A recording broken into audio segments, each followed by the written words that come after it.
문재인 대통령이 러시아를 국빈 방문했습니다. 우리 대통령으로서는 최초로 러시아 하원에서 연설을 했고 세 번째 한러 정상회담도 진행됐습니다. 한반도 평화 정책을 위한 한러 협력 성과는 무엇일까요? 국방 포커스 지금 시작합니다.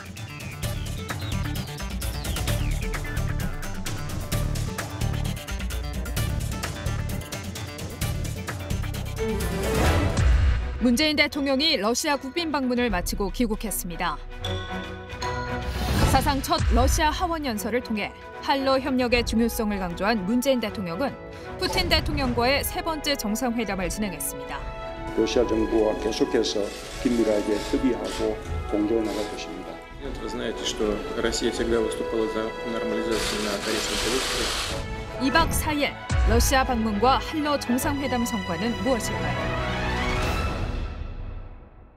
시청자 여러분 안녕하십니까? 국방 포커스 윤지연입니다. 지금부터 세 번째 한러 정상회담 성과를 살펴보겠습니다. 함께 분들 소개해드리죠. 신범식 서울대학교 정치외교학부 교수 나오셨습니다. 안녕하십니까? 우평균 한국학중앙연구원 선임연구원 나오셨습니다. 안녕하십니까? 김영준 국방대학교 안전보장대학원 교수 나오셨습니다. 안녕하세요. 문재인 대통령이 2박 4일 러시아 국빈 방문을 마치고 귀국했습니다. 러시아 방문은 취임 이후 두 번째지만 국빈 방문은 김대중 전 대통령 이후 무려 19년 만입니다. 문재인 대통령의 국빈 방문 의의는 무엇일까요? 네, 신 교수님 좀 말씀해 주시겠습니까? 네, 말씀하신 것처럼 문재인 대통령께서 19년 만에 국빈 방문을 했다고 하는 것이 중요한 화두가 되고 있는데요. 네. 사실은 그 사이에도 저희 정상들께서 러시아를 방문했던 적은 있습니다. 그런데 이번 방문이 국빈 방문이기 때문에 더 많은 주목을 받는 것 같습니다. 예. 보통 국가원수의 방문은 국빈 방문 이외에도 공식 방문 그리고 또 개인적으로 다니는 방문 이외에 실무 방문 등 여러 가지 예. 격이 있습니다. 그런데 보통 가장 큰 차이는 초청자나 비용 부담 그리고 또 의전 이런 데서 차이가 나죠. 네. 국빈 방문은 가장 높은 수준의 방문으로서 초청한 국가 러시아가 대통령 방문의 비용을 다 부담하고 네. 관련되어진 모든 최고의 예우로 대우하는 이제 그런 측면에서 한국과 러시아의 관계를 다시 한번 확인하고 네. 향후 미래를 향해서 중요한 설계들을 해나갔다라는 차원에서 이번 방문에 대한 의의를 둘 수 있을 것 같습니다. 네. 오 박사님, 네. 19년 만에 국빈 방문 지금 신 교수님이 설명해 주셨습니다. 중요한 의의를 담고 있는데 거기다가 또 최초로 하원 연설을 했습니다.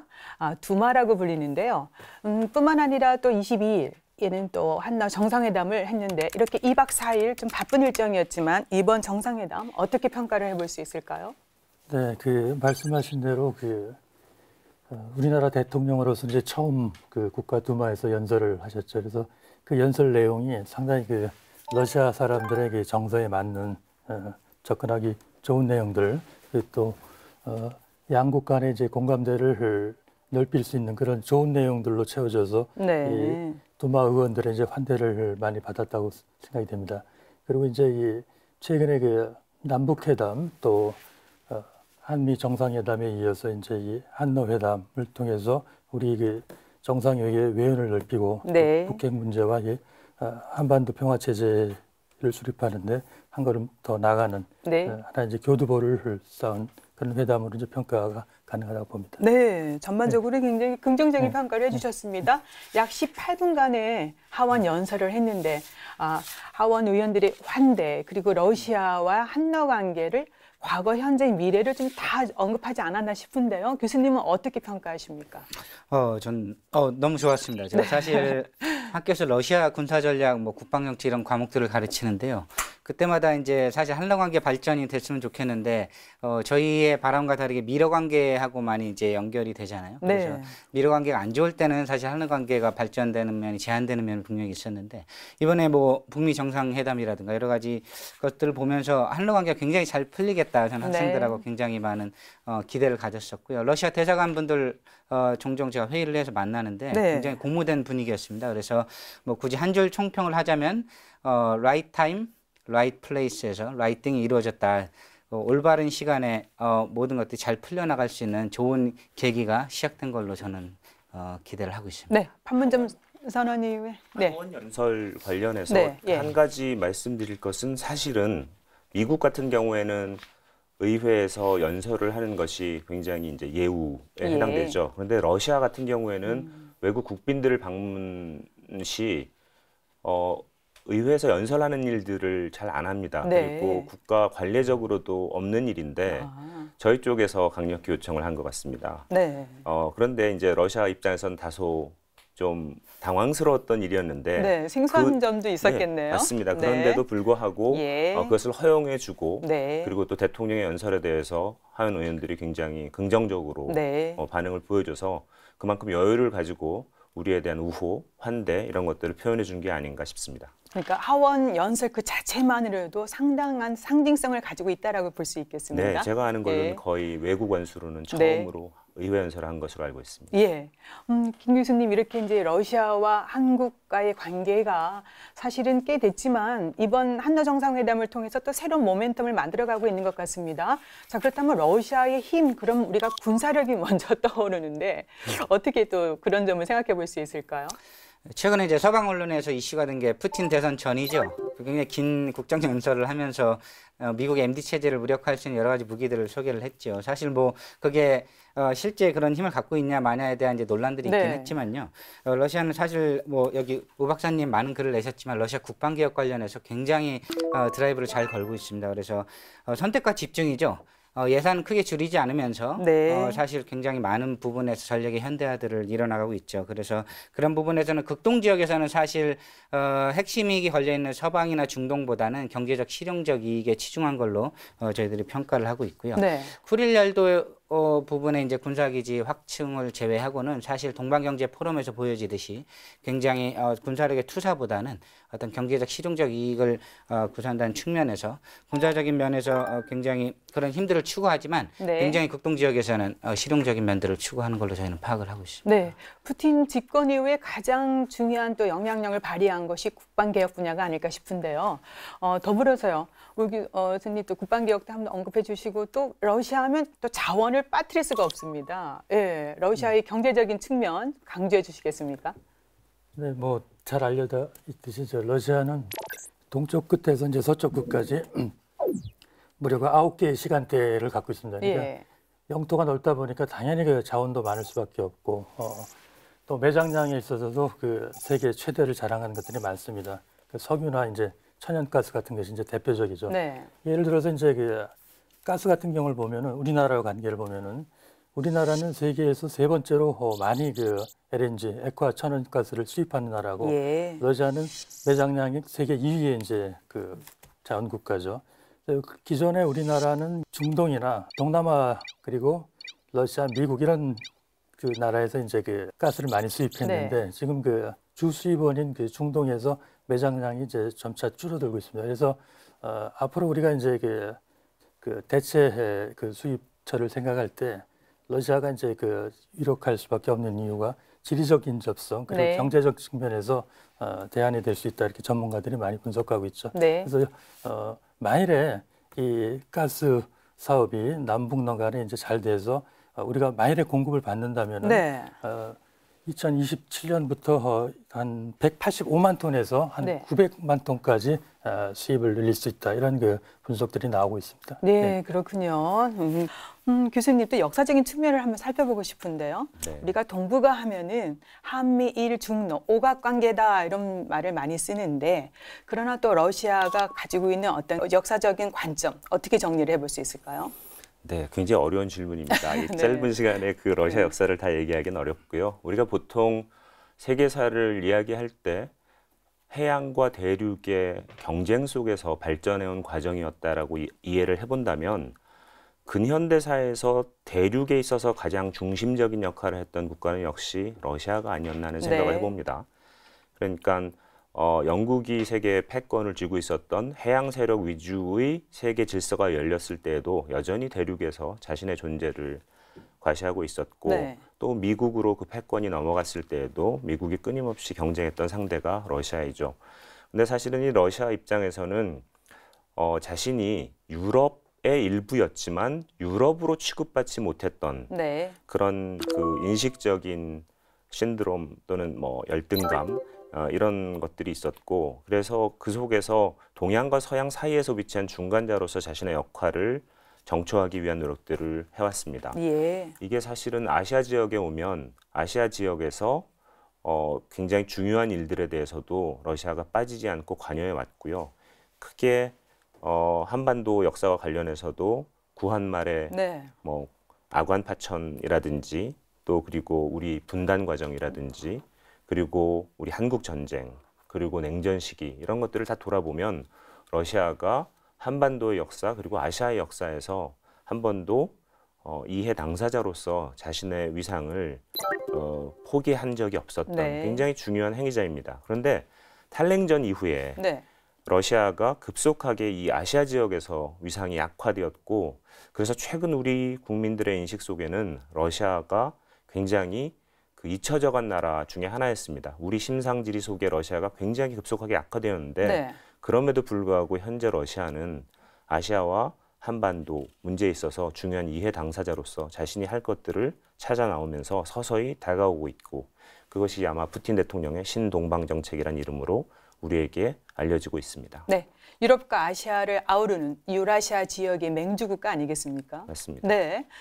그런 점에서요, 우 박사님, 냉전의 종지부를 찍었다 또는 냉전의 마지막을 장식했다. 1990년 9월 30일 한너 수교가 진행이 됐습니다.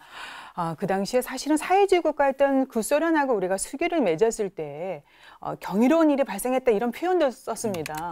그동안 어떤 관계가 이루어졌고요. 그 당시를 조금 더 설명해 주시겠습니까? 네. 그 한너 수교는 1990년 9월 30일 날 유엔에서 그 양국 외무장관이 이제 서명하고 관계가 이제 수립이 됐죠. 그래서 네. 당시로서는 그 동북아 지역의 냉전의 벽을 허문 아주 그 역사적인 사건이었습니다. 네. 그래서 사실 한너 수교는 우리가 알고 있는 그 중국과의 수교보다 2년 먼저 이루어졌습니다. 예. 그래서 이 한너 수교가 이루어진 배경에는 일단은 그 1985년도에 고르바초프 서기장이 등장해서 이제 페레스트로이카 정책을 실시하고 이 자본주의 국가들과 이제 관계를 넓혔던 점. 또 거기에, 당시 노태우 대통령의 국방 외교 그렇죠. 정책도 예. 같이 합류를 한 그렇죠. 거죠. 그 네. 양자가 이제 그 잘 어우러져서 또 오랜 교섭 끝에 이제 네. 그 수교가 성립이 됐죠. 그래서 당시에는 그 경제 협력과 이 수교 그 관계 형성을 일종의 뭐 딜처럼 이렇게 해서 한국이 이제 그 차관을 제공하는 정식으로 진행이 됐습니다. 그래서 당시에 이 우리나라 그 의한보유고의 15%에 해당되는 30억 불을 이제 그 예. 러시아에 이제 그 빌려줬죠. 그리고 이후에 이제 약 20년 이상 관계가 지속되면서 양국 간의 교역이나 인적 교류 이런 것이 엄청나게 늘어났죠. 그래서 예. 인적 교류는 뭐 한 130배 아니죠. 교역은 한 130배 이상 늘어났고 인적 교류도 한 30만 명을 상회하는 그런 네. 그 수준까지 됐습니다. 근데 이제 2014년 그 우크라이나 위기와 또 그 서방 제재를 받고 국제 정세가 조금 변하면서 러시아가 이제 경제를 타격을 받고 한너 간에도 약간 그 교역이 주춤하고 있습니다. 네. 그래서 지난 그 22일 날 그 정상회담을 하고 23일 날 모스크바에서 이제 비즈니스 포럼을 했죠. 예. 그때 이제 시작이 된 것이 바로 교역의 규모를 이제 2020년까지 300억 불로 늘리고 예. 그리고 그 인적 교류도 이 100만 명 이상 목표로 네. 하자 이런 그 목표가 나오게 된 것이죠. 네, 2020년 한나라 수교 30주년이 되는 해 아니겠습니까? 그렇죠. 2008년에 또 한국과 러시아는 전략적 협력 동반자 관계로 격상이 됐습니다. 공공 외교 측면에서도 많은 교류가 진행되고 있는데 아무래도 김 교수님, 한국하고 러시아의 관계 중에서 빠뜨릴 수 없는 부분이 군사 교류 협력이 아닐까 싶은데요. 어떻습니까? 저희 기억에 남아있는 군사교류 협력은 최근 이제 냉전 이후에 우 박사님 말씀하신 불검 사업이 있죠. 네. 사실 그쪽하고 우리는 무기 체계들이 다르기 때문에 지금 굉장히 실패한 부분으로 좀 기억에 남습니다. 왜냐하면 저희는 미군 무기 체계이고 그쪽에서 무기 사업을 어떤 구매와 수요를 통해서 이제 공급되는 어떤 시장 형성이 아니라 국가에서 지도하는 사업이기 때문에 저희 방위사업청 관계자분들이나 가시면 굉장히 좀 어렵다고 토로를 하세요. 네. 그런 면은 아니지만 제가 이제 박근혜 정부 때 류재승 국방정책실장이 러시아의 국방부의 대외협력 차관이 계세요. 그분하고 이제 실무 회담을 하기로 했었을 때 네. 제가 조언했던 부분은 우리가 대규모 연합훈련 같은 거 할 수는 없지만 군 교육기관 간의 인적 교류라든가 소규모 단위 어떤 학술 세미나 네. 그런 부분도 지금 해군 같은 경우 이제 블라디보스토크를 방문하잖아요. 네. 그런 것들에 대한 친선 교류. 그리고 지금 일군 사령부 같은 경우는 극동사령부랑 지휘부가 교대로 방문을 하고 있습니다. 이런 부분들을 조금씩 늘려가지고 지금 사실 국방대 안보과정 학위과정 합동대학 과정에 러시아 장교들이 없어요. 네. 우리는 보내고 있지만 네. 총참모 대학에 그런 부분들 조금 좀 늘릴 수 있는 절호의 기회고요. 사실 미러 관계 때문에 굉장히 예민해요. 사실은 군사 네. 협력 같은 것들은 굉장히 조심해야 되는 부분들이기 때문에 이제 그런 단위의 재난재해 훈련이라든가 이런 부분들을 좀 같이 해나가면 군사 관계를 실질적으로 좀 증진시킬 수 있는 방안이 있을 거라고 봅니다. 네, 그렇군요. 러시아의 위상과 한러 관계를 간략하게 짚어보니까 더욱 많은 부분이 기대가 되고 있는데요. 문재인 대통령의 첫 번째 러시아 국빈 방문 성과 어떤지 좀 더 살펴보고요. 연설의 의미와 주요 내용을 좀 더 살펴보겠습니다. 우 박사님 좀 짚어주시죠. 네. 연설 내용을 이제 간략하게 말씀을 드리면 처음에 푸틴 대통령이 이 신동방 정책과 우리 이제 북방 정책 간의 연계성을 이제 언급을 했습니다. 예. 그리고 이제 좀 부드럽게 이제 접근한 것이 러시아의 이제 근대 문학이 한국의 현대 문학에 이제 미친 영향, 네. 그걸 아주 긍정적으로 평가를 했죠. 그리고 이제 아까 우리가 얘기했던 한러 수교 과정을 19세기부터 이제 풀어서 예. 설명을 하고 또 미래에 이제 지향적인 대안을 또 내놨죠. 그래서 한국과 러시아의 이제 협력 확대 방안을 3가지로 제시를 했습니다. 그래서 네. 첫 번째는 미래 성장 동력을 확충을 하고, 두 번째는 극동 개발 협력, 세 번째는 국민 복지 증진과 관련해서 이제 얘기를 했는데요. 이 중에서는 좀 특이할 만한 것이 이제 세 번째 국민 복지 증진과 관련해서 한국의 이 최첨단 의료 장비와 기술이 네. 러시아에 들어가서 종합 병원을 세우고 러시아인들에게 이제 의술을 베풀 것이다라는 네. 그런 발표를 했죠.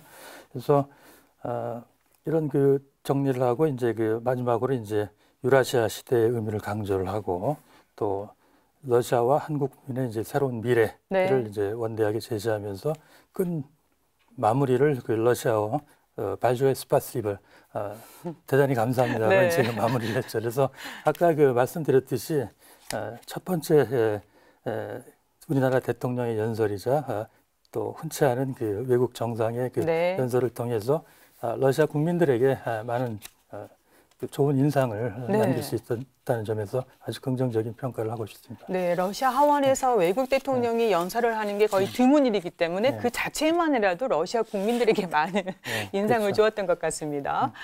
그래서 교수님 지금 언급을 해주셨지만은 러시아의 신동방 정책하고 연계되어 있는 것이 지금 문재인 정부의 북방 정책 아니겠습니까? 그 개념하고요, 핵심 내용을 좀 더 짚어주시겠습니까? 네, 아마 문재인 대통령께서 대통령에 취임하시고 나서 거의 아마 제일 처음으로 하셨던 해외 외교 행사 중에 하나였던 것으로 기억되는데요. 네. 러시아에서 그리고 러시아 극동에 있는 블라디보스톡에서 개최했던 동방 경제 포럼 이제 3회가 되었는데 당시 작년이었죠. 네. 거기에 참석을 하셨습니다. 그런데 이제 이 동방 경제 포럼이라는 것이 어떤 것인가 하면 러시아가 아까 말씀드렸던 것처럼 이제 유럽과 아시아 사이에서 늘 중간 국가로서 이 아시아적인 모티브, 유럽적인 모티브를 다 종합해서 유라시아 국가로서 성장해 나가겠다라고 하는 그런 의지를 가지고 있어 왔던 건 사실이지만 네. 늘 아시아가 부차적인 취급을 받아왔던 것도 사실입니다. 그런 이제 러시아가 각성을 한 거죠. 네. 아시아가 지금 성장하고 있고 아태 지역이 21세기 미래 지구 질서의 중심이 된다라고 하는 인식을 했기 때문에 이곳에 오지 않으면 안 된다라고 네. 하는 인식을 가지게 된 것이고요. 그래서 본격적으로 극동 시베리아를 개발함으로써 아태 지역 진입하기 위한 러시아의 국가 전략적인 커다란 대전환 네. 같은 것들을 시도한 것입니다. 그래서 이 지역 국가들과의 구체적인 협력들, 경제적인 협력들을 위한 일종의 토론의 장을 마련한 것이고 네. 그것이 동방경제포럼입니다. 그런데 이곳에 이미 시진핑 주석도 1회 참석을 했고요. 예. 2회부터는 아베 총리도 지속적으로 참여하고 있었고 한국에서는 박근혜 대통령께서 2회에 참석을 하셨죠. 그런데 이제 문제는 중국은 이미 적극적으로 러시아와의 협력을 시작을 했고 네. 일본도 상당히 조심스러운 입장을 철회하면서 이제 적극적으로 러시아의 극동 개발에 진출을 하려고 나가고 있는데 네. 한국은 러시아 입장에서는 가장 좀 여러 면에서 매력적인 파트너인 것은 분명하지만 뭔가 할 것 같은데 해주지 않는 이런 네. 아쉬움이 있던 나라였습니다. 그런 그 한국의 대통령, 문재인 대통령께서 방문을 하셔서 자 이제 우리가 지금까지 여러 가지 논의를 해왔다. 쭉 정리해 보니까 네. 이렇게 9개 정도의 분야에서는 한국과 러시아가 확실한 성과를 낼 수 있을 것 같다.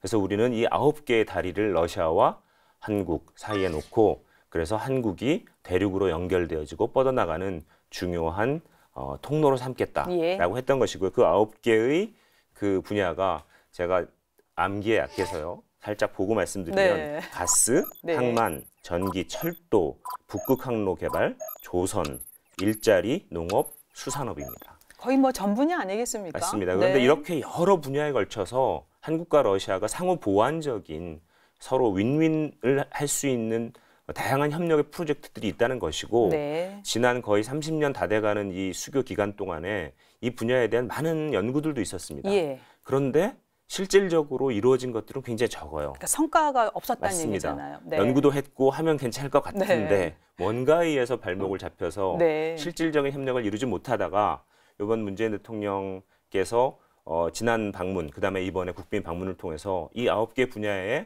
본격적인 협력을 시작하되 구체적인 문제들을 스터디도 하고 네. 그래서 정말 실질적인 성과를 거두는 협력을 시작해보자라고 제안을 하신 거죠.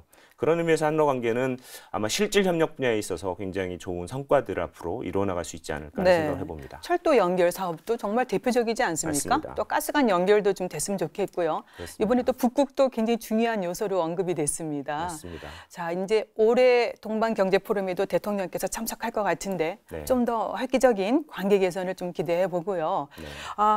하원 연설 이후에 그 다음 날입니다. 정상회담이 열렸는데요. 지난해 9월 문재인 대통령이 취임 이후 처음 러시아 블라디보스톡을 방문했을 당시에 정상회담 자리에 34분 지각했던 푸틴 대통령. 이번에는 50여 분 지각했습니다. 그래서 결례다, 외교 홀대다 이런 비판도 있는데요. 푸틴 대통령 어떤 인물인지 좀 더 살펴보겠습니다. 신 교수님, 이 지각 외교란 말까지 나올 정도인데 이거 어떻게 생각해 볼 수 있을까요? 그리고 푸틴 대통령의 면면 좀 살펴주세요. 네, 사실 푸틴 대통령의 이 지각 외교는 워낙 유명한 일이어서 네, 뭐 다시 말씀 안 드려도 뭐 그 다들 잘 아실 텐데요. 2013년 한국을 방문했을 때도 정상회담을 이제 하러 가시는 도중에 사실은 지금 롯데호텔 앞에 있는 그 광장에 푸시킨 동상이 세워졌죠. 예. 그래서 이제 그 제막식을 하는 네, 대통령께서 이제 정상회담 가시는 중간에 잠깐 들리시기로 했었는데 들리셨다가 또 뭐 거기 참석한 여러 사람들과 함께 이야기하고 뭐 그렇게 하면서 결국은 거의 1시간 조금 안 되는 시간 뭐 늦으셨던 것 같아요. 네. 근데 이제 이 푸틴 대통령의 이런 종류의 그 지각에는 사실은 이런 측면이 있는 것 같습니다.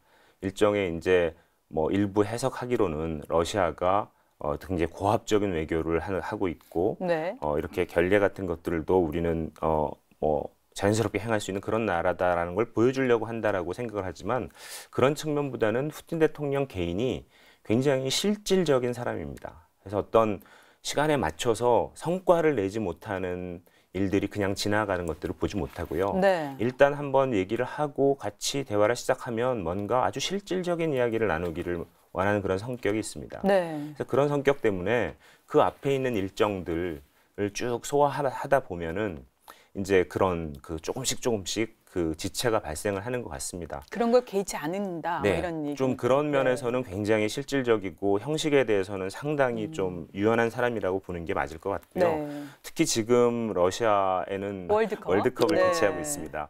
그래서 이 월드컵을 개최하면서 많은 정상이나 그 해외 기빈들이 방문을 해 있는데 네. 러시아 자체 내 일정 그리고 여러 손님들과의 일정 이런 것들 때문에 굉장히 바쁜 일정을 보내는 가운데 그래도 그 와중에 한국 대통령의 방문을 굉장히 중요한 우선순위를 두고 대했다는 점에서 네. 도리어 러시아로서는 많은 그 성의를 보이고 노력을 한 게 아닌가 그런 생각이 들고요. 그래도 하여튼 좀 안 늦어졌으면 좋겠다 하는 개인적인 바람이 있습니다. 그 독일의 메르켈 앙겔라 그 총리와의 또 회담에서는 1시간 반 정도 이상이 늦었더라고요. 네. 어쨌든 회담은 정상회담 순조롭게 잘 진행이 됐습니다. 공동 성명을 발표했는데 어떤 내용 담겨 있는지요? 김 교수님 설명해 주시겠습니까? 주요 내용 궁금해지는데요. 굉장히 많고 구체적인 내용들이 들어있습니다. 네. 어떻게 보면 미국 정상회담 때 굉장히 짧은 컴프레hen시브한 내용이 있던 것과 달리 굉장히 실무자들 간에 이미 합의가 많이 됐던 사항들이 있죠. 뭐 19건의 MOU를 비롯해서 32건의 어떤 조항들이 협력 방향을 제시하고 있죠. 흥미로운 것들 이제 한번 살펴보면요. 세브란스 병원의 모스크바 건강검진센터라든가 구체적으로 분당 서울대병원의 모스크바 의료 특구 사업 같은 굉장히 구체적으로 앞으로 실천 가능한 사항들이 포함되어 있어요. 물론 신 교수님께 말씀하신 부분들 전부 다 포함이 되고 있죠. 철도라든가 가스라든가 북극 LNG 사업이라든가 기존에 우리가 늘 얘기했지만 잘 이루어지지 않았던 부분. 또 흥미로운 부분들이 이제 북극에서의 어떤 여러 가지 협력들 그리고 민간 항공기 사업 그리고 러시아의 조선소 현대화 사업에 이제 우리나라가 참여하는 부분들. 네. 제가 관심 있던 부분은 원자력 평화적 이용에 관한 겁니다. 왜냐하면 이제 북한 문제를 봤을 때 제가 이제 핵정책학회 연구이사로 많이 활동을 하다 보면 북한의 원자력을 평화적으로 어떻게 활용하는데 우리의 지혜를 얻을 수 있을까를 보면 기존의 러시아 사례들이 좀 연구가 되고 있거든요. 그런 부분에 대한 실질적인 러시아와의 협력도 있지만 북한의 어떤 교훈을 얻을 수 있다는 측면에서 이거는 아마 9월 초에 이제 남북러 러시아 동방경제 포럼에서의 어떤 회담을 앞두고 미리 어떤 구체적인 사업을 뽑아낸 굉장히 실무적인 선언문들이 아닌가 저는 그렇게 봅니다. 네, 원자력의 평화적 이용 굉장히 중요한 대목이 아닐까 싶습니다. 오는 9월 동방경제 포럼에 사실은 푸틴 대통령이 김정은 국방위원장을 사실은 초청했잖아요. 참석한다면 거기서 또 한 번의 남북러의 어쩌면 처음이지 않겠습니까? 남북러 정상회담이 또 가능해질 것 같은데 이렇게 이제 우리가 한국과 러시아의 경제 협력 굉장히 강조하고 있는데 그런 것들이 한반도 안보 정세에 어떤 영향을 미칠까요, 교수님? 저희가 경제 협력만을 얘기한다면 사실 한러 관계 가중치가 뭐 이렇게 크진 않을 겁니다. 근데 문재인 정부는 기존에 이제 노무현 정부 때 여러 가지 이제 실패에 대한 교훈들을 갖고 계세요. 그래서 집권할 때부터 큰 그림을 보고 북미 간의 남북 간의 관계가 회복이 될 시에 이거를 서스테이너블하게 지속할 수 있는 장치, 소위 말해 이제 남북러 경제 협력을 통한 북한을 끌어들이는 것이죠. 북한을 에너지 사업이라든가 가스라든가 뭐 저희가 슈퍼그리드라고 얘기도 하는 경우도 있지만 이 북한이 여기에 편입이 돼서 어떤 도발이라든가 긴장을 고정시키는 일들을 그런 가능성을 낮추는 것, 분쟁 가능성을 낮추는데 굉장히 실질적으로 견인찰카를 할 수 있다. 북미 회담이라든가 타결이 되면 이제 약속을 지키는 과정을 지켜봐야 되는데 평화 체제를 유지하고 발전시키는 것은 남북러 협력 사업이 굉장히 중요하다고 봅니다. 이런 면에서 문재인 대통령께서는 큰 그림을 갖고 그랜드 스트래티지라고 하죠. 서스테이너블하게 이런 남북 간의 평화, 동북아의 평화 체제가 유지될 수 있는 핵심 장치로 남북러의 협력 사업을 굉장히 중요하게 여기시기 때문에 단순히 경제와 무역, 경제적 이익만을 보는 사업은 아니다. 이것은 동북아 안보의 평화, 그리고 평화 체제를 구축하기 위한 핵심 사업이다. 그렇게 볼 수 있겠습니다. 네, 남북러 삼각 경제 협력을 강화하기 전에 우선 한국과 러시아가 먼저 좀 실질적인 협력을 하자고 요문에 두 대통령이 다짐을 한 것 같습니다. 그럼에도 불구하고요, 짚고 넘어가야 할 부분이 있습니다. 러시아의 경우에 자원을 이용해서 유럽이나 CIS 국가들 압박하는 경우도 있었습니다. 그렇다면 러시아와의 경제 협력이 나중에 우리가 러시아와의 연계된 외교적 선택을 해야 할 때도 작용하지 않을까 싶은데요. 이런 부분을 좀 더 언급해 주시겠습니까? 네, 사실은 저에게 주어진 직전 질문에서도 그렇고 지각대장 푸틴, 네. 그다음에 이제 그 자원을 무기화해서 압박하는 러시아, 이런 좀 부정적인 러시아 이미지들과 관련된 질문이 있는데, 이 후자와 관련해서는 저는 일단 조금 우리 인식의 교정이 필요하다는 생각은 드는 게요. 걱정 안 해도 될까요? 걱정을 안 해도 된다는 말씀이 아니라 러시아가 그런 조치를 취했다. 가령 우크라이나를 통과해서 유럽으로 들어가는 가스관을 잠궜다라고 했을 때, 사실은 유럽에 대해서 한 조치가 아니고 우크라이나에 대해서 한 조치이고, 그 사이에서는 분명히 그 가격 협상 과정과 그다음에 그 적정한 가스에 대한 가격 지불 같은 것들을 계속 우크라이나가 지체하면서 네. 나타났던 문제들이 있었고, 그에 대한 조치였고, 그렇기 때문에 이것이 러시아가 아무런 원칙도 없이 무도하게 이런 것들을 활용하는 나라다라고 생각하는 오해를 가져온 측면이 있습니다. 네. 도리어 이런 그 중간 국가들이 가지고 있는 불안정성 때문에 도리어 이제 독일 같은 나라는 아예 발트해 해저로 가스관을 깔아서 직접 노르드 스트림이라고 하는 그 가스관을 깔아서 직접 그 가스를 러시아에서 수입해 가기도 하고 있거든요. 지금. 네. 그건 무슨 얘기인가 하면 러시아는 안정적인 공급자이고 그 약속에 따라서 공급하는데 문제가 없는데, 이제 중간 통과국의 문제라든지 이런 것들이 네. 야기될 수 있고, 그런 의미에서 북한이 그런 역할을 할 수 있지 않느냐 하는 우려가 있었던 것이죠. 네. 그래서 러시아를 제가 너무 옹호하는 것 같이 보이지만 좀 사실관계는 짚어야 할 것 같고요. 특히 러시아가 가지고 있는 이제 이런 그 경제적인 그리고 자원을 활용한 외교가 한국에게 족쇄가 되어서 다가올 수 있지 않을까. 특히 남북러 가스관 경우에 이제 그런 우려가 있을 수 있는 건 사실입니다. 그러나 가스관이라는 것 자체가 기술적으로 검토해 보면 중간에 이렇게 그 구멍을 내서 가져간다든지 탈취 이런 얘기 나왔었죠. 그 기술적으로 거의 불가능한 얘기들입니다. 그 가스관은 고압으로 압출하고 그 받는 스테이션 사이에서 고압이 작동하면서 짧은 시간 안에 이동되어지는 그런 그 체제이기 때문에 잘못 뚫었다가 폭발 사고 나고 굉장히 커다란 문제가 생깁니다. 그래서 사실 기술적으로 거의 힘든 문제고요. 이런 문제와 관련된 우리의 오해들은 좀 불식될 필요가 있지 않을까 싶고요. 도리어 이런 그 남북러 가스관과 같은 그 형태의 남북러 경제협력 사업이 북한에게 긍정적인 영향을 미쳐서 국제사회와 국제적인 경제 체제에 정상적인 국가로 함께 협력하는 국가가 되도록 만든다는 점에서 우리가 신중하게 잘 추진해야 할 그런 좋은 정책적 대안이라 생각합니다. 남북러 가스관 연결, 이건 벌써 MOU를 체결한 지 꽤 됐는데 역시 중요한 것이 이제 북한 변수가 아닐까 싶습니다. 맞습니다. 사실은 북한 측에서도 이 부분은 상당히 원하고 있는 것으로 이야기를 하고 있습니다. 이번에 러시아에 잠깐 가서 관련자들을 만나면서 들은 이야기에 의하면, 가스프롬 측 그 인사들의 이야기에 의하면 사실은 북한 입장에서는 이 가스관 연결을 굉장히 바라고 있다라고 이야기를 하고 있습니다. 그런데 문제는 이제 사실은 한국이 가스 소비국으로서 어떤 에너지 안보의 관점에서 러시아 가스를 활용할 것이냐 하는 문제가 사실은 정리가 안 된 부분이 있습니다. 그래서 이 부분에 대한 오해들을 불식할 필요가 있는 게, 러시아가 문제가 많아서 우리가, 또는 북한의 문제 때문에 우리가 못 가지고 들어온다라는 문제가 아니고, 사실은 우리의 에너지 문제 그리고 가스 안보와 관련해서 새롭게 개발된 셰일 가스를 어떻게 가져올 건지, 아니면 러시아의 그 PNG 사업을 통해서 러시아의 가스를 가지고 들어올 건지, 아니면 북극에 있는 러시아의 LNG 가스를 수입할 건지 등등등 고려할 것들이 많습니다. 따라서 이런 그 우리의 에너지 안보와 그다음에 가스 정책 그리고 에너지 수급 계획, 이런 것들이 잘 정돈될 필요가 있고요. 여기에 따라서 북한과 러시아와 같이 맞춰볼 수 있는 형태를 구상해 보는 게 필요한데 지금 현재 상태는 러시아의 PNG 가스를 수입하는 것 자체가 우리한테 긍정적인 측면이 있다라는 쪽에서 검토를 시작한 것이고 네. 그게 만약에 현실화될 수 있다면 굉장히 좋은 북한에 대해서 그리고 한러 관계에 대해서 굉장히 좋은 효과를 낼 수 있을 것이라고 기대는 됩니다. 앞으로 좀 기대를 좀 더 해보겠습니다. 이번에 3차 정상회담에서 그런 부분까지 논의가 됐지 않나 싶은 생각도 다시 한번 해보고요. 네.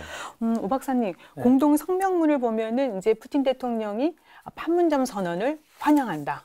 그리고 한반도의 완전한 비핵화에 대해서 푸틴도 다시 한번 재확인하고 지지를 해줬습니다. 더불어요, 한반도와 동북아의 어떤 그 항구적인 평화, 안전 확보를 위해서 문재인 대통령과 공동 노력을 같이 하겠다고 했는데 여기서 중요한 것이 그렇다면 앞으로 향후 그 한반도 비핵화 프로세스에서 우리는 러시아에게 어떤 역할을 기대해 볼 수 있을까요? 네, 그 크게 저는 세 가지 정도로 볼 수 있다고 봅니다. 첫 네. 번째는 그 북한 그 비핵화 과정에서 회담의 어떤 그 중개자 역할, 회담이 실패하지 않도록 이제 적극적으로 그 중개를 유도하는 예. 그런 역할을 가능하고, 두 번째로는 그 한반도 이제 평화 체제 수립 과정에서 이 다자 안보 협력 구도를 네. 만들고 이끌어 나가는데 이제 러시아가 할 수 있는 역할이 있겠죠. 세 번째는 러시아가 이 유엔의 안보리의 이 상임 이사국으로서 네. 이 어떻게 보면 이제 세계의 안보 질서, 핵 질서를 리드하고 또 지켜나가는 그 네. 중요한 역할을 하고 있습니다. 그래서 그런 그 유엔 상임위 국가로서의 어떤 그 위상과 역할을 갖고 한반도 문제에 그 평화적으로 개입하는 그런 역할이 가능하다고 봅니다. 네, 네. 우리 정부의 적극적인 역할이 또 필요하지 않을까 싶습니다. 근데요, 지난 4월 판문점 선언의 한반도 평화체제 구축과 관련해서 관련 조항에 러시아가 빠진 문제와 관련해서 이고리 모르글로프 러시아 외무차관은 러시아는 남북한 사이에 체결될 평화협정에 참여자가 되려고 노력하지 않는다라고 했습니다. 이게 어떤 의미이고요? 한반도 문제에 대한 러시아의 입장 무엇일까요? 이 부분 교수님 말씀해 주시겠습니까? 이게 좀 섭섭해서 한 얘기일까요? 어떤 의미로 우리가 받아들이면 좋을까요? 글쎄요, 워낙 러시아 사람들 속내를 알기가 네. 쉽지가 않아서 어떤 마음을 속에 가지고 있는지 가늠하기가 쉽지 않은데 러시아가 기본적으로 한반도에 대해서 가지고 있는 생각은 이렇게 정리될 수 있습니다. 탈냉전기, 소련 붕괴 이후에 새롭게 탄생한 러시아가 새로운 세계 질서에서 결국은 남한이 주도하는 형태의 통일이 될 것이라는 판단 하에 한국과 수교하고 북한의 동구 사회주의권 붕괴에 따른 연이은 북한의 붕괴 내지는 남한에 의한 흡수 통일로 통일 국가가 건설될 가능성이 있는 것 아니냐라고 네. 하는 판단이 강했던 것 같고요. 그 결과 북한에 대해서 가지고 있었던 여러 가지 러시아가 가지고 있는 강력한 영향력의 통로들을 사실 상당 부분 포기를 했습니다. 예. 그래서 저는 이것을 러시아의 딜링크 정책이라고 얘기를 하는데요. 링크를 걷어낸 거죠. 네. 그러다 보니까 조소우호 조약이 96년인가요? 그 끝났는데 연장 협상을 안 해요. 그러니까 거의 뭐 북한 입장에서는 굉장히 그 섭섭한 정도가 아니고 굉장히 네. 중요한 안보적인 위기 상황이 됐던 거고요. 그래서 아마 이런 그 러시아의 정책이 사실은 북한의 핵 개발에 굉장히 중요한 직접적인 계기가 되지 않았나 하는 관측들도 있었습니다. 아무튼 그런 그 러시아의 정책은 사실은 한 10여 년도 채 지나지 않아서 러시아가 아시아 태평양 지역에서 가지고 있었던 가장 중요한 영향력의 통로를 놓음으로써 아시아 태평양에 대한 영향력이 급속히 위축되었고 네. 이것은 러시아 외교가 가진 가장 최대의 실패였다. 탈냉전기 러시아 외교의 최고의 실패가 북한을 관리하지 못한 것이라고 네. 러시아가 반성을 했습니다. 따라서 푸틴 대통령이 2000년에 취임하고 나서 가장 먼저 BCIS권, 그러니까 그 구소련 이외의 국가 중에서는 가장 먼저 방문한 곳이 평양이었고 네. 오키나와에 있었던 G8 정상회담에 참여하면서 북한이 가지고 있었던 바깥 세계와의 대화의 의지 같은 것들을 이제 그 전달을 하면서 중재 외교를 펼치기도 했죠. 이처럼 러시아가 북한과의 관계를 회복해 나가는 일들은 이제 그 이후에 2000년대 들어서 푸틴 대통령의 노력으로 이제 러시아와 북한 사이에서 우호친선 조약을 새롭게 이제 정처를 했고 예.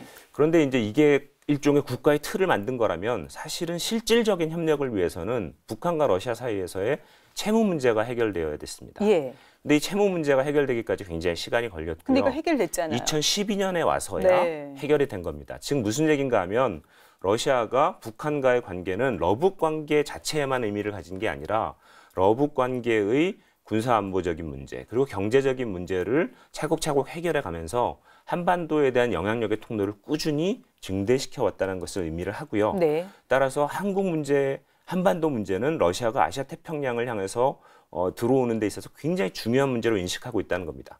그런데 한반도 평화 체제를 만드는데 우린 빠져도 괜찮다? 이게 무슨 얘기일까요? 그 얘기는 러시아로서는 이 종전선언과 전쟁을 종전 체제를 휴전 체제를 평화 체제로 바꾸는 과정에서는 공식적인 휴전 협정의 공식 당사자였던 국가들이 앞서서 이 문제를 처리하는 것이 맞다라고 인정을 하는 겁니다. 네. 이 과정에 물론 뭐 군대도 되고 뭐 그 스탈린이 여러 가지 뒤에서 분명히 실질적인 전쟁의 주역이었음에도 불구하고 자신은 공식적으로는 관여 안 했기 때문에 네. 이 문제를 평화 체제로 전환하는 데 있어서 필요한 평화 선언이라든가 이런 것들에선 러시아가 들어가지 않아도 좋다. 다만 그 이후에 한반도 문제가 예. 좀 더 안정화되고 평화 체제를 보장하고 그 이후에 다자적인 안전보장 체제로 발전하는 과정에는 예. 러시아가 빠지지 않고는 안 될 것이다라는 게 러시아의 기본적인 입장입니다. 네, 그렇군요. 지속적으로 제기됐던 남북러 철도 연결 사업에 대한 내용도 있습니다. 그런데 우호적인 여건이 확보되는 대로 한반도 내 대규모 인프라 프로젝트 실현은 동북아의 평화와 번영에 기여할 것이라는 공동 이해에 입각해라는 조건 있습니다. 이게 어떤 의미로 우리가 또 해석을 해볼 수 있을지요? 신 교수님 의견 주시겠습니까? 사실은 남북러 협력이라는 것이 가지고 있는 이 지역 안보에 대한 의미는 굉장히 지대하다고 할 수 있습니다. 그런데 항상 북한 변수를 또는 북한 문제를 어떻게 풀어가느냐 하는 문제가 남북러 협력의 핵심적인 과제이고요. 이것은 남북러 협력뿐이 아니고 동아시아 또는 동북아의 안보 문제를 풀어가는 데 있어서 굉장히 중심적인 문제가 되죠. 네. 그래서 사실 안보가 먼저냐, 경제가 먼저냐 네. 이 문제를 가지고 사실 학자들 사이에 갑론을박이 있습니다. 둘이 밀접한 관계가 있다. 그래서 경제로 안보를 끌어낼 수도 있다. 그렇게 생각하는 자유주의자들도 있고 안보 문제가 해결이 안 되면 절대 경제 문제는 풀 수 없다라고 네. 하는 현실적인 사고를 하는 분들도 있습니다. 뭐가 맞느냐? 그건 아직도 아무도 모르는데요. 한반도에서는 과연 어떻게 풀려갈 것이냐 하는 문제가 굉장히 중요한데 적어도 지금 한국과 러시아가 가지고 있는 인식은 이 실질적인 협력을 통해서 안보적인 위기 또는 긴장 등을 풀어나갈 수 있을 것이다라는 네. 데는 어느 정도 인식을 공유하고 있다고 보여집니다. 그런데 사실 한국이 한 30여 년간 계속 추구해온 북방 외교라고 네. 하는 커다란 의미에서의 그 대륙을 향한 외교에 있어서 늘 우리의 발목을 잡았던 건 북한 문제입니다. 가령 1972년에 있었던 6.23 선언도 어떤 의미에서는 커다랗게 북방을 향한 외교였고요. 네. 또 아까 말씀하신 노태우 정부의 우리의 북방 정책도 본격적인 외교였고 또 그 이후에 있었던 뭐 노무현 정부 시절이나 아니면 지금 현재 문재인 정부가 추구하고 있는 신북방 정책도 커다란 의미에서는 다 북방을 향한 외교인데 네. 이 북방 외교는 사실 두 가지의 목표를 가지고 있습니다. 하나는 한국이 반도에 위치한 국가로서 뭐 오랫동안 바다만 바라보고 살다가 이제는 대륙과의 연계성을 회복함으로써 네. 반도 국가로서 중간 국가로서 가지고 있는 자기 포텐셜을 실현해 나가겠다라고 하는 의지의 표현인 거거든요. 그런데 이런 그 대륙과의 연계성을 강화해 나가는 하나의 목표가 있다면 또 하나는 이 정책을 통해서 북한이 변화하고 네. 개혁 개방으로 나오는 것을 돕겠다라고 하는 목표가 있습니다. 그런데 문제는 이 두 개의 목표가 동시적으로 추진되어지고 함께 시너지를 내야 되는데 많은 경우에 북한의 효과에만 집중을 하면서 저는 뭐 이걸 북한 환원주의라고 부르는데 네. 이 북한 환원주의에 덫에 빠져서 한국의 그 대륙을 향한 그 커다란 의미에서의 북방 외교는 지난 30여 년 동안 잘해야 한 절반의 성공밖에 거두지 못했습니다. 따라서 지금 우리가 그 북한의 문제에 집중을 해야 되면 될수록 네. 사실은 더 우회하는 통로로서의 대륙 외교에도 동시에 같이 힘을 실어줘야 이 두 가지가 시너지를 내면서 성과를 낼 수 있는 것이고, 그런 의미에서 남북로 철도 연결도 네. 사실은 이와 같은 대륙을 향한 커다란 관계의 구축이라고 하는 틀 속에서 봐야지, 이것을 북한을 어떤 식으로는 열어내고 북한을 잡아내겠다라고 하는 식으로 우리가 거기에 집중하면서 나머지 부분을 놓치게 될 경우에는 네. 또 실패할 가능성이 있습니다. 저는 이 부분은 이 정부도 굉장히 주의해야 될 부분이 아닌가 하는 생각을 해봅니다. 네, 그래서일까요? 오 박사님, 신북방 정책은 사실은 중국의 1대1로 정책 지금 활발하게 진행이 되고 있고, 또 몽골이 추구하는 것이 초원의 길 이니셔티브 아니겠습니까? 이렇게 또 주변국과의 어떤 대외 경제 협력 정책과 이 신북방 정책이 많은 부분에서 이렇게 중첩되어 있고 연계되어 있다고 볼 수 있겠는데, 또 일본은 또 8개의 다리 전략이라고 해서 러시아와 특별한 관계를 또 맺고 있더라고요. 어떤 전략이 필요하고 어떤 부분에서 또 이해가 상충되는지 이런 부분 짚어주시겠습니까? 네, 그 중국의 1대1로를 예를 들어서 말씀을 드리죠. 네. 1대1로 같은 경우에는 그 관련된 그 주변 국가가 60개 국가가 넘습니다. 그래서 네. 중국이 이 많은 나라들을 견해를 갖다 이제 무시하고 일방적으로 추진하기는 어려운 사업입니다. 그래서 중국 역시 이제 공동으로 건설하고 성과를 나누겠다 이렇게 천명을 했는데, 한국 같은 경우에 이제 문재인 정부 출범 이후에 이른바 한반도 신경제지도 구상을 발표하면서 중국의 1대1로와 연계를 하겠다. 네. 그리고 작년에 에이펙 회의나 또 한중 정상회의를 통해서 여러 차례 이 1대1로와의 어떤 연계성을 강조를 해왔죠. 네. 그런데 이제 중국의 이런 전략이 이제 구체화되고 있는 과정에서 한국이 어떻게 연계가 돼서 이 한중 협력을 추진해 나갈 수 있을 것인가, 여기에 대해서 아주 구체적인 전략이나 로드맵 같은 것은 아직 사실상 구체화되어 있지 않습니다.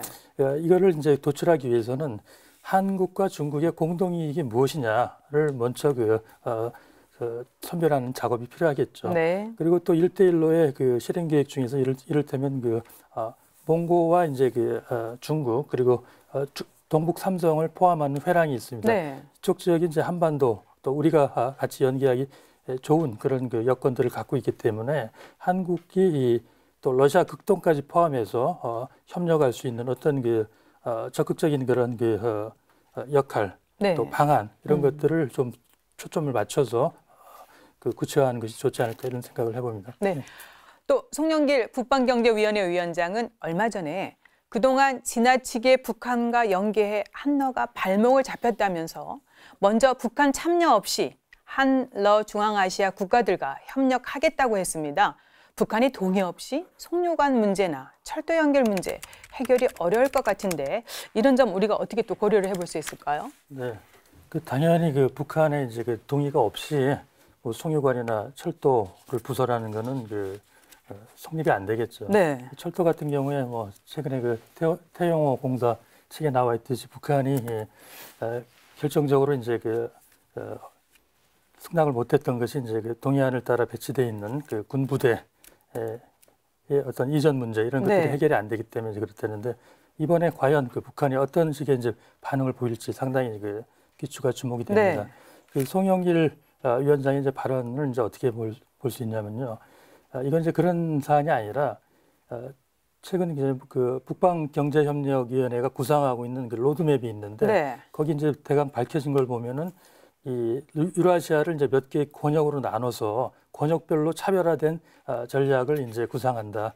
그 중에서 이제 동부 같은 경우에는 지금 말씀하신 나인브리지 전략과 중국이 주도하는 아시아 인프라 투자은행을 연계를 해서 중국이나 몽골, 러시아가 함께 참여하는 지역 사업을 발굴하고 네. 1대1로와 연계한다. 이것이 지금 구상 중입니다. 그래서 과거에 박근혜 정부 때 이제 유라시아 이니셔티브가 그랬듯이 북한이 개방을 하거나 지역 협력 사업을 하는 데 있어서 시간이 걸리는 네. 그런 경우에는 한반도 주변 국가들이 선제적으로 협력을 해서 공동 개발 사업을 하고 예. 나중에 이제 분위기가 무르익을 때 북한이 참여하는 방식 같은 연장이라고 볼 수 있죠. 네. 그래서 앞으로 사업의 어떤 구체성 그리고 공동의 이익 목표를 도출한다면은 진척이 가능할 것이라고 이제 봅니다. 역시 관건은 북한이 이 핵을 어떻게 해결할 것이냐. 그렇죠. 북한의 네. 비핵화가 가장 중요한 변수가 또 아닐까 싶습니다. 그래서요, 교수님, 북한이 진정성 있는 동이 필요하고 또 북한에게 가해지고 있는 또 경제 제재 있지 않습니까? 거기다가 또 미국의 또 러시아 경제 제재 이런 것들이 이런 협력 사업에 우리는 또 많은 변수고 걸림돌이다. 이렇게 우리 얘기를 해볼 수 있겠는데 그래서 이제 신북방 정책 정말 실행이 가능한 건지 그거를 위해서 우리는 어떤 추진 계획을 가져야 될지 이런 부분 좀 언급을 해주시겠습니까? 예, 사실은 지금 현대의 제재라는 것이 뭐 이렇게 그 포괄적인 제재의 의미보다는 굉장히 구체적인 기업과 기업의 활동과 임무에 대해서 주어져 있기 때문에 창의적으로 방법들을 찾아 나가면 사실은 그 갈 길들이 있습니다. 네. 근데 이제 그런 것들에 익숙하지 않은 우리 기업이나 우리 정부의 입장에서는 대러시아 제재의 국면에서 우리가 러시아와의 무슨 경제 협력을 한다 그러면 이거 좀 미국 눈치도 보이고 네. 그러니까 제가 조금 방송에 적절하지 않은 용어를 쓰겠습니다만 알아서 기는 이제 이런 그 현상들이 나타나는 네. 거죠. 따라서 만약에 우리 입장에서 정말 이게 필요하다고 생각되면 분명히 길을 찾아낼 수 있다고 네. 생각을 하고요. 또 북한에 대한 제재도 마찬가지인 게 러시아가 나진 핫산 사업 프로젝트는 유엔에 의한 대북 제재의 대상에서 제외시켜 놨습니다. 근데 우리가 또 중단했잖아요. 근데 그건 우리가 알아서 뺀 거죠. 네. 이제 이런 측면들은 다 뭐를 의미하는가 하면 제재라는 것이 우리한테 주는 부정적인 이미지에 비해서 네. 우리가 너무 알아서 기는 형태보다는 창의적으로 갈 수 있는 부분도 많고 이렇게 나올 때 러시아가 네. 함께 움직여줄 수 있는 측면들이 있다는 걸 얘기를 하거든요. 따라서 우리는 이런 어려운 조건 하에서도 남북러 협력 같은 것들을 추진하기 위한 굉장히 창의적인 외교를 구사할 필요가 있다는 것이 중요한 지점인 것 같고요. 네. 또 한 가지만 말씀드리면 이럴 때일수록 우리가 가동시킬 수 있는 모든 채널들을 다 가동해야 된다는 겁니다. 네. 예를 들자면 남북러 협력뿐이 아니고 한국과 중국과 러시아 사이에서 협력, 또 한국과 일본과 러시아 사이에서 협력, 네. 그리고 사실은 지금 문재인 정부가 하고 있는 굉장히 높은 점수를 줄 수 있는 부분이 한 번도 생각해보지 않은 한국과 북한과 미국 사이에서 협력을 통해서 지금 어려운 국면을 타개 나가고 있거든요. 네. 이처럼 다양한 종류의 3자 협력이나 소다자 협력을 활용하면 사실은 우리가 지금 어렵다고 생각되는 문제들을 풀어나갈 수 있는 길들을 찾을 수 있고요. 예. 이런 부분에 우리 외교력을 좀 더 집중해야 되지 않을까 싶습니다. 최근에 정부가 이 철도 협력 때문에 또 남북 철도 협력에 대한 어떤 그 논의가 좀 시작이 되지 않았습니까? 현대화 네. 작업에 대해서도 지금 북한하고 논의를 하고 있기 때문에 네. 좀 조급해하지 말고 네. 좀 기다려보는 어떤 단계적인 노력이 필요하지 않을까 싶습니다. 그렇습니다. 자, 그래서요. 이제 북한 변수 우리 다시 한번 얘기해 볼 수 있겠습니다. 북러 관계가 좀 더 진척될 수 있도록 우리 정부 어떤 노력을 또 어떤 역할을 해주면 좋을까요? 사실 올해 김정은 신년사 이전에는 북한의 많은 러시아 군 수뇌부라든가 북한이 러시아 무관의 계급을 장군으로 격상시킨다든가 네. 중국으로부터 정치 경제적으로 독립하기 위한 여러 가지 액션들을 사실 취했던 거를 저희가 이제 파악을 하고 있었습니다. 그런 면에 있어서 지금 북러 관계는 사실상 북중 관계하고 다르게 다양화 측면에서 네. 북한의 어떤 외교적 다양성을 확대하는 측면에서 굉장히 중시되어 왔었는데요. 사실 지금 굉장히 좋은 판이 깔려 있죠. 저희가 뭐 4월 달에 남북 정상회담 때 감동을 한번 받았고 네. 6월 달에 북미 회담에서 여러 가지 뭐 논란들은 있지만 또 한 번의 큰 그림을 저희가 봤어요. 저는 9월에 다시 한번 이 그림이 크게 전 세계를 울릴 것이라고 봅니다. 바로 남북러 회담의 가능성이죠. 동반경제 포럼 말씀하시는 거죠? 예, 맞습니다. 네. 9월 10일인가요? 어떤 네. 그 시점에 저희가 이게 그냥 원타임 이벤트가 아니라 지속 가능한 형태로 발전을 할 수 있는 전략을 우리나 북한이나 미국의 지지 속에서 네. 가질 수 있겠구나 하는 그림을 저희가 가질 것 같아서 굉장히 영토적 야욕이 없는 정치적 어떤 야욕이 없는 러시아가 중재자로서 경제적 실익을 상호간에 극대화하는 중재자 역할을 잘 수행하리라고 봅니다. 네. 자, 이제 마지막으로요. 한반도 평화체제 구축을 위해 한러가 나아갈 방향과 필요한 것은 무엇인지 한 말씀씩 듣겠습니다. 김용진 교수님 먼저 말씀해 주시겠습니까? 저도 사실 뭐 러시아 이재목 연구하는 그 젊은 학자로서 굉장히 많은 기대에 차 있습니다.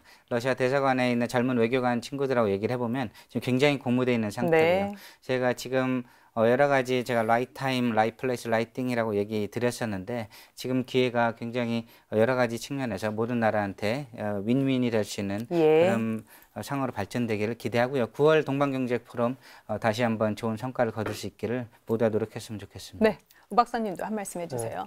이 무엇보다도 그 한국과 러시아 간에 이제 그 합의된 어떤 그 사업이나 공통의 목표 이거를 그 추진하기 위해서 일관된 체계를 갖추는 게 중요하다. 네. 이를테면 푸틴 대통령은 이제 집권 이후에 이제 한국 대통령이 여러 번 수많은 사람들이 바뀌고 네. 그 바뀔 때마다 새로운 그걸 제시를 하고 또 합의하고 물론 한국은 대통령이 바뀔 수밖에 없지만 네. 그 구조는 그대로 유지가 되는. 그러니까 지금 예를 들면 뭐 북방경제협력위원회 정권에 관계없이 계속 사업을 할 수 있던 그런 기반이 필요하고 또 이렇게 하기 위해서는 향후에는 민간이 좀 주도를 하고 정부가 지원하는 그런 것이 바람직하지 않느냐. 그래서 정부는 민간에서 또 대러 관계에서 어떤 그 애로사항을 좀 해결해주는 그런 진력을 하고 끝으로 이 러시아의 관계와 있어서는 그 공공외교가 대단히 중요하다. 그래서 우리가 그 장기적인 그런 그 목표를 갖고 일회일비하지 않고 추진할 수 있는 자세가 필요하다. 네, 그래서 지난 2월 20일 되겠습니다. 그 상트페테르부르크 대학 정원에 박경리의 동상이 지금 세워졌습니다. 토지로 아주 유명한 작가 아니겠습니까? 그만큼 공공외교가 한러 관계도 굉장히 깊어지고 있다는 걸 다시 한번 생각해 볼 수 있는 대목이 아닐까 싶고요. 네, 교수님 마무리 말씀 부탁드립니다. 네, 한국과 러시아가 수교한 지 27년, 8년이 지나가고 이제 2020년에 30주년을 맞게 되죠. 그리고 2018년 올해는 사실은 2008년 한러 전략 그 동반자 관계를 맺은 지 10년입니다. 근데 사실은 이 전략 협력이라는 게 뭐냐라고 하는 얘기는 좀 긴 얘기가 될 수 있지만 짧게 얘기하면 전략 협력이라는 것은 양자 간의 협력이 양자에게만 영향을 미치는 게 아니라 그들이 활동하고 있는 지역 전체에 영향을 미친다는 거거든요. 한러가 전략 협력을 하는 기본적인 목표가 뭐겠습니까? 한반도의 평화와 안정 그리고 동북아의 번영인데 바로 이 일을 위해서 한러가 10년간 굉장히 오랫동안 빈 그물질을 오래 해왔어요. 근데 이제는 좀 제대로 된 고기 많이 잡는 그물질을 하기 위한 그물을 던져놓고 있습니다. 짧게는 말씀하신 것처럼 동방경제 포럼에서 두 가지 모멘텀이 중요한데 하나는 남북러 정상이 함께 커다란 프로젝트의 형태를 빌은 한반도의 평화를 상징해 줄 수 있는 사업 같은 것들을 한번 구상하고요. 또 하나는 사실은 이 과정에서 자칫 소외가 될 수 있는 일본을 포함해서 한국과 일본과 러시아가 이 한반도와 러시아 극동을 포함한 동북아의 안정을 위한 금융협력 체제라든지 이런 것들을 한번 제안해보는 형태로 동북아의 모든 국가들이 새로운 변화를 위해서 움직이고 있다는 것을 한번 보여줬으면 좋겠다는 그런 기대가 있습니다. 네, 또 이번에 한국과 러시아 간의 FTA 이거 실행을 위해서 이제 준비하겠다 뭐 이렇게 선언을 하지 않았습니까? 한동안 게 좀 더 밝은 긍정적인 미래를 한 번 더 연상해 보겠습니다. 네, 지금 이제 주변 국가의 외교 협력이 정말 중요해지고 있는 시점이 아닐까 싶은데 그 시작이 3차 한러 정상 회담이 아닐까 싶습니다. 오늘 도움 말씀 여기까지 듣겠습니다. 고맙습니다. 한반도의 완전한 비핵화와 한러, 남북러 경력 확대를 위해 향후 러시아의 적극적인 참여와 역할을 기대해 보면서 함께하신 국방포커스 오늘 여기서 마치겠습니다. 고맙습니다. 다음 주에 다시 찾아뵙겠습니다. 안녕히 계십시오.